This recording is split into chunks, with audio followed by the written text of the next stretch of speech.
So today I'm going to solve a problem of leetcode, POTD. So let's go through the question first. So like minimum operation to exceed threshold value. To give, we are given a zero index array nums and integer key. We are allowed to perform some operations on nums. Where in a single operation you can select the two smallest integer x and y from nums, remove x and y from num, insert minimum of x and y into 2 plus max of x and y at any position in the array. Note that you can apply the described operation if num contain at least two elements. Return the minimum number of operations needed to so that all the elements of the array are greater than. So I will take this example 2, 11, 10, 1, 3 and k is equals to 10. So to write on the code, see num is 2, 10, 1, 11 and 3 and k is 10. So let me tell you the what question wants to say. Like you have to, every time you have to take minimum of the array and you need to perform some operation that is minimum of both elements into 2 plus max of both the elements, right? So and you need to do the operation until all the elements of array greater than equal to k. You need to perform until all the elements of array greater than equal to k. So what text tag I can think of and which approach I can think of. First I need to take first I will think of that I every time to take minimum of array, two elements that is minimum of from that array. So can I think of sorting the array? Yeah, I can think of. So if I sort the array 1, 2, 3, 10, 11, so probably like the array will be in sorted order and the minimum elements will be at the top. So every time what I have to do, I have to take two minimum elements and I have to perform some operation on this and I have to delete this element. So as you can see, I need to delete this element. So if I am going to delete this element, is it good approach to delete every time from the array? No. Why? Like if I am going to delete this, I need to like shift all the elements to the left. So it will be like 2, 3, 10, 11.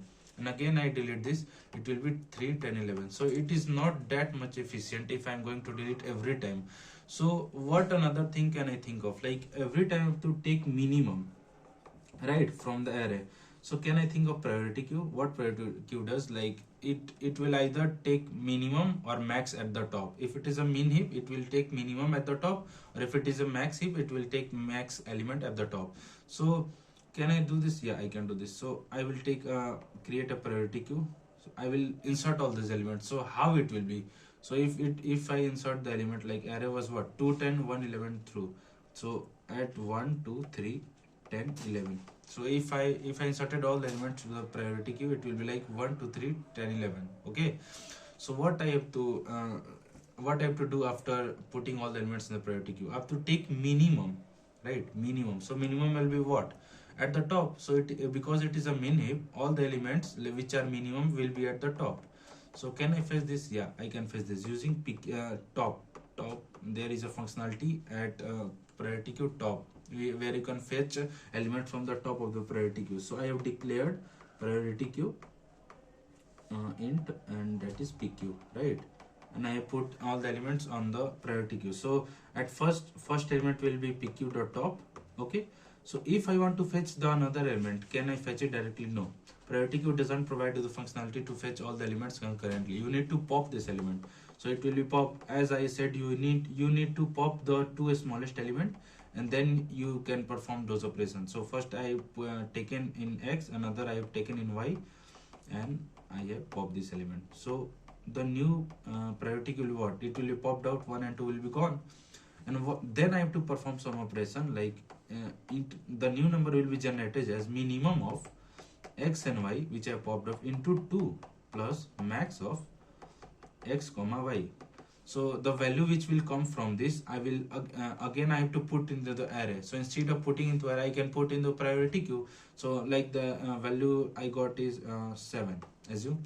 So I have put into the pq. So the new pq will be 3, 7, 10, 11 because priority queue always takes minimum element at the top, and same it goes like the same, like the first minimum, the second minimum, the third minimum. So it will be like this. And till when we have to perform this operation? Until unless all the elements of the priority queue greater than equal to k. So what I have k, in k I have value 4. So as I can see, the priority queue top is less than k. So do I need to perform this operation? Yeah, I need to do this. So I will take again both the elements minimum 3 and 7. I will take again, I will do some operation. I will put in the priority queue. So assume the new value is like 20. So how it will be? It will be 10, 11, 20. So now as you can see, the top is greater than k. So can I say one thing? If the top is greater than k, all the elements after top will be also greater than k, cause it is a min heap. All the elements will be always slightly greater than the top. So can I stop this doing the operation? Yeah, I can stop. And I can increment a count. When I was doing those operations, I can increment a count so that I can return afterwards that I have performed this many times of this operation. So can I write a pseudocode? Yeah, I can write. So I will be from 0 to n, fine, and I will push into the priority queue. PQ is the priority queue name, an array of I will be put in there, right? So again, what I have to do? I have to perform this operation until PQ top less than k. Why I am writing this? If any time the PQ top is greater than k, means you are successful, done, and you have to return the count. And first count was 0. So at first it will take the first element top, and then it will pop so that I can access the second element, right? And y pq dot top, and again pq dot pop, and you will generate a new number x into y, the things which I have already told you to do on those numbers. And again you have to put this into the array. So there is operation pq dot push. You can put this in number.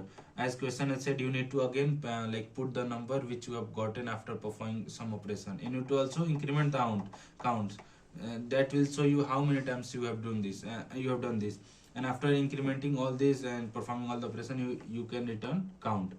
So this was my approach. And in tuition, as I said, you can perform also, you can do sorted array, you can delete all those 2 elements and shift afterwards. So it will be a complexity of more than n square. But as you can see, in priority queue it is log n only, and it will run like k times, or as you can say less than k times. So it will be n log k. So this will be the time complexity, and space complexity will be, as I am using a priority queue, so it will insert element up to the number of n. So space complexity will be n. So that is it. Hope you guys understand it. Thank you.